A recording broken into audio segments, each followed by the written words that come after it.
Hero Raviteja ఇంట తీవ్ర విషాదం నెలకొంది. రవితేజ తండ్రి భూపతి రాజగోపాల్ తుదిశ్వాస విడిచారు.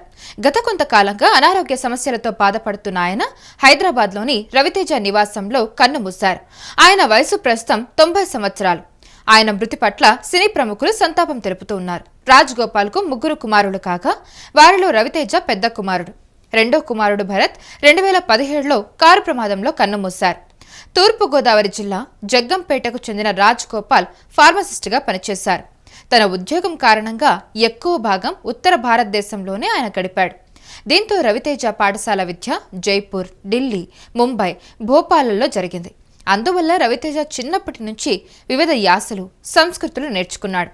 ఇది ఆయన నటనకు ప్రత్యేకతను తీసుకొచ్చిందని పరిశ్రమలో పలువురు చెబుతూ ఉన్నారు. ఇప్పుడు రవితేజ తండ్రి పట్ల పలువురు సంతాపం వ్యక్తం చేస్తూ ఉన్నారు.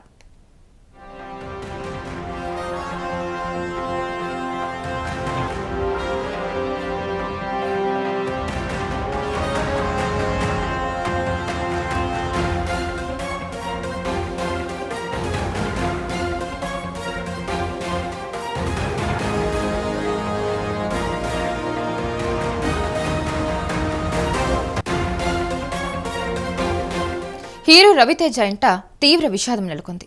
రవితేజ తండ్రి భూపతి రాజగోపాల్ తుదిశ్వాస విడిచారు. గత కొంతకాలంగా ఆయన అనారోగ్య సమస్యలతో బాధపడుతూ ఉన్నారు. అయితే ఇప్పుడు ఆయన హైదరాబాద్లోని రవితేజ నివాసంలో కన్నుమూయడం జరిగింది. ఆయన వయసు ప్రస్తుతం 90 సంవత్సరాలు. ఆయన మృతి పట్ల సినీ ప్రముఖులు సంతాపం వ్యక్తం చేస్తూ ఉన్నారు. అయితే రాజగోపాల్కు 3 కుమారులు కాగా వారిలో రవితేజ పెద్ద కొడుకు. అయితే రెండో కొడుకు భరత్ 2017లో కారు ప్రమాదంలో కన్నుమూశారు. ఆయన తూర్పుగోదావరి జిల్లా జగ్గంపేటకు చెందిన రాజగోపాల్ ఫార్మసిస్ట్గా పనిచేశారు. అయితే తన ఉద్యోగం కారణంగా ఎక్కువ శాతం తను ఉత్తర భారతదేశంలోనే గడిపేవారు. దీంతో రవితేజ పాఠశాల విద్య జైపూర్, ఢిల్లీ, ముంబై, భోపాల్లో జరిగింది.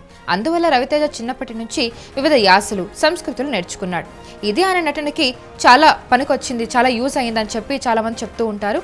ఆయన ప్రత్యేకతకు కూడా కారణం ఇదే అని చెప్పి చాలా మంది ప్రముఖులు కూడా చెప్తూ ఉంటారు. అయితే ఇప్పుడు రవితేజ ఇంట్లో చాలా తీవ్రమైన విషాదం నెలకొందని చెప్పుకోవచ్చు. రవితేజ తండ్రి మరణంతో కన్నుమూశారు. ఆయన అనారోగ్య కారణాల వల్ల. ఆయన వయసు 90 సంవత్సరాలు. అయితే ఆయనకి కొన్ని నెలలుగా ఆయన ఆరోగ్య సమస్యలతో బాధపడుతున్నారు. అయితే ఇవాళ హైదరాబాద్ రవితేజ ఇంట్లోనే ఆయన కన్నుమూయడం జరిగింది.